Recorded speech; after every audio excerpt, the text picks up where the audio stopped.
ဝယ်ပေးကြတာမပေးကြတာဝယ်ပေးအောင်လို့မဝယ်ပေးအောင်ပြီးစားမှာနော်ရင်းနှီးရှိတယ်ဟုတ်တယ်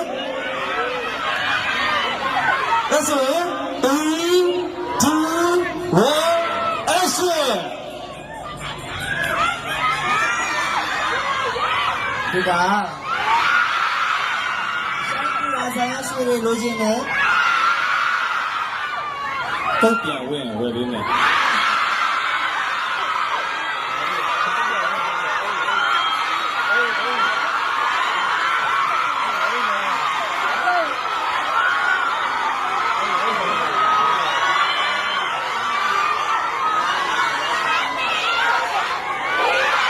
စားပါရဲ့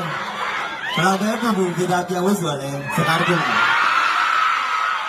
အဲ့ဆိုရင်မန္တလေးကြီးဝတ်ထားတဲ့3200ရဲ့ဘရက်ကိုပေါင်ချဖွင့်လိုက်လို့ရတယ်ကဲချက်ချင်အောင်တော့ချစ်စရာကောင်းတဲ့အမူအရာလည်းတွေ့လိုက်လား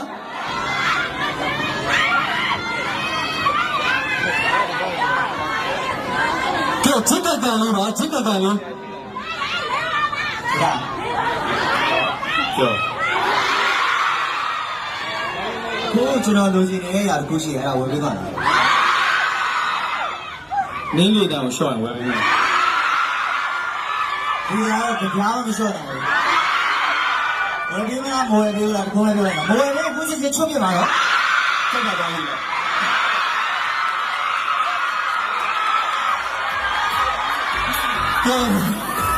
ဝယ်ပေးလိုက်တော့ပါပြီတော်တော့ပါပြီလက်ခုစကဲဲမဝယ်ပေးဘာလုပ်နေပါလဲမဝယ်ပေးဆိုင်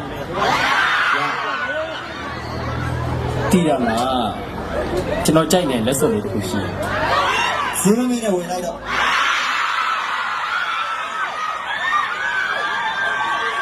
သူကြိုက်နေဆိုရပြီဈေးပြလိုက်တော့ဒီက